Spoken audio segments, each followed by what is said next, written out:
Hello bachcho, let's see the question which says that an aqueous solution of a non-volatile and non-electrolyte solute molar mass 150 boils at 373.26 Kelvin. The composition of a solution in terms of mass percentage of solute is, और हमें kb of water दिया that is 0.5. तो इस question में पूछा है कि जो हमारा बॉइलिंग पॉइंट दिया है आफ्टर डिसॉल्विंग नॉन इलेक्ट्रोलाइट और नॉन वोलेटाइल सोल्यूट वो है 373.26 केल्विन और हमें बताना है कि वो परसेंट मास जो होगा सोल्यूट का वो क्या होगा। ठीक है, ये हमें क्वेश्चन में पूछा है। तो पहले तो हम इसकी मोलालिटी फाइंड आउट करते हैं। तो मोलालिटी फाइंड आउट करने के लिए हमें टीबी वाला फॉर्मूला लगाएंगे, that is elevation in boiling point वाला। तो वो होता है delta TB is equals to Kb that is ebullioscopic constant multiplied by molality. और हमें Tb पता है, Kb पता है और हम मोलालिटी निकाल लेंगे। अब हमें ये बात पता होनी चाहिए कि at 1 atm of pure water जो होता है, boiling point of pure water is 373 kelvin. ठीक है, और हमें क्वेश्चन में जो दिया है बॉइलिंग पॉइंट आफ्टर डिसोल्यूशन वो दिया है 373.26। तो अगर हम Tb निकालना चाहे तो हम 0.26 माइनस 373 तो ये आएगा 0.26। यही वैल्यू हम इस क्वेश्चन में यहाँ पे पुट कर देंगे तो आएगा 0.26 multiplied by 0.25 multiplied by m। तो अगर हम इसे सॉल्व करेंगे तो हमें m की वैल्यू आएगी 0.5 मोलल। ये हमारे मोलालिटी की वैल्यू आ गई। परसेंटेज मास निकालना ऑफ सोल्यूट, तो हमें एक अजम्पशन लेना पड़ेगा।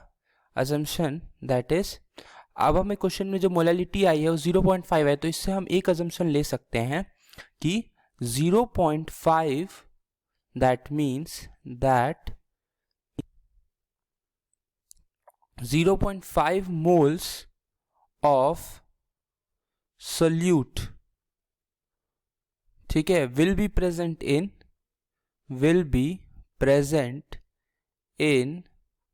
1 kg ऑफ सॉल्वेंट, क्योंकि मोलालिटी का फॉर्मूला ही होता है moles upon mass of solvent.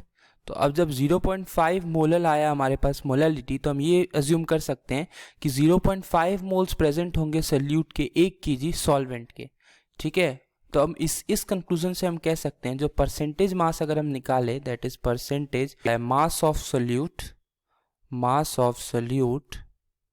Upon mass of solvent multiplied by 100। ये हमारे पास क्या आता है। तो अगर हम मास ऑफ सोल्यूट निकालना चाहें 1 kg सॉल्वेंट, हमारे पास मोल्स पता है 0.5 होंगे उसमें, अगर हम उससे मल्टीप्लाई कर दें मोलर मास का तो हमारे पास मास ऑफ सोल्यूट आ जाएगा। और सिमिलरली अगर हम 1 kg में मास ऑफ वही सोल्यूट जोड़ दे तो हमारे पास मास ऑफ सोल्यूशन आ जाएगा। सॉरी, यहाँ मैंने सॉल्वेंट लिख दिया है, यहाँ पे मास ऑफ सोल्यूशन आता है, mass of solution multiplied by 100। हम लिखूँ, यह आएगा मास ऑफ सोल्यूशन। ठीक है, तो अब सारी वैल्यू हम इसमें पुट करते हैं, फिर फाइंड आउट कर लेंगे what is what is weight by weight. This is यहाँ पे हाँ, तो ये हम लिखेंगे percentage weight by weight is equals two moles जो है 0.5 मल्टीप्लाइड बाय मोलर मास जो कि क्वेश्चन में 150 दिया हुआ है, अब 150 मल्टीप्लाइड बाय 100। तो जब हम इसे सॉल्व करते हैं जो हमारे पास फाइनल वैल्यू आती है that is 6.98%। This is the answer of the question. अगर हम ऑप्शंस देखें तो C option will be the correct answer of the question. Hope you understood it well. All the best.